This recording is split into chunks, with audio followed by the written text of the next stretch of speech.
Dans les étendues infinies du désert du Sahara, où les dunes dorées s'étirent à perte de vue, et où le soleil brûlant règne en maître, vivait un détective hors pair, connu sous le nom de Sperper, le Fennec.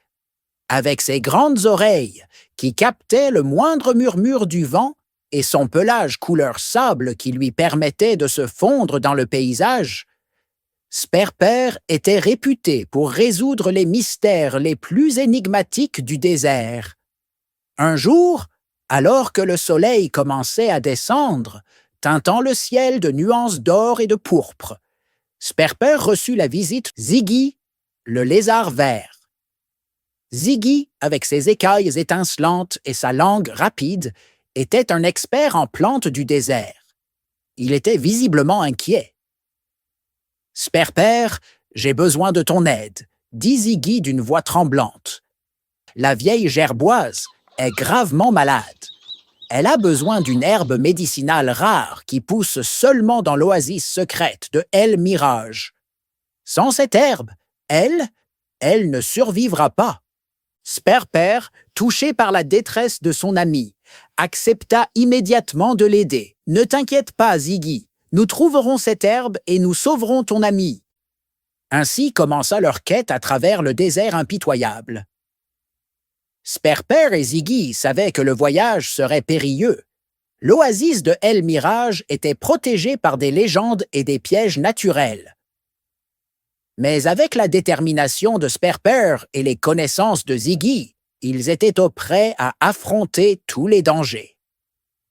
Le premier jour de leur voyage, ils rencontrèrent une tempête de sable. Le vent hurlait et le sable fouettait leurs visages, rendant la visibilité presque nulle. Sperper utilisa ses grandes oreilles pour écouter le son des rochers et des dunes, guidant Ziggy à travers la tempête. Grâce à son sens aigu de l'orientation, ils trouvèrent refuge dans une grotte jusqu'à ce que la tempête se calme. Le lendemain, alors qu'ils reprenaient leur route, ils tombèrent sur un groupe de scorpions géants gardant un passage étroit entre les rochers.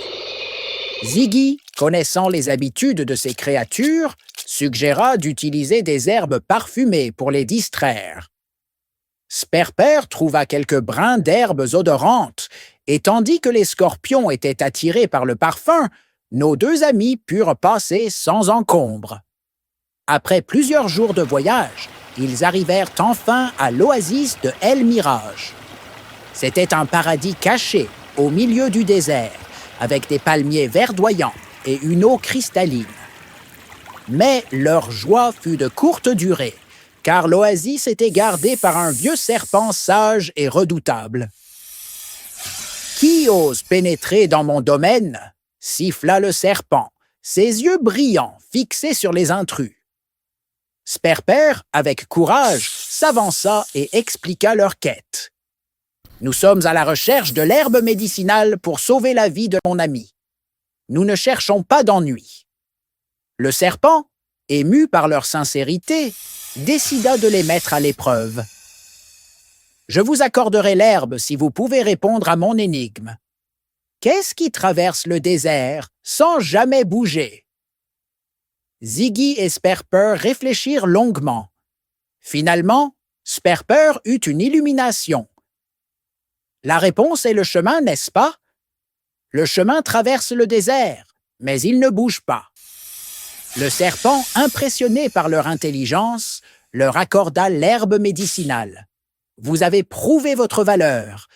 Prenez l'herbe et sauvez la vieille gerboise. » De retour au village, ils donnèrent l'herbe à la vieille gerboise.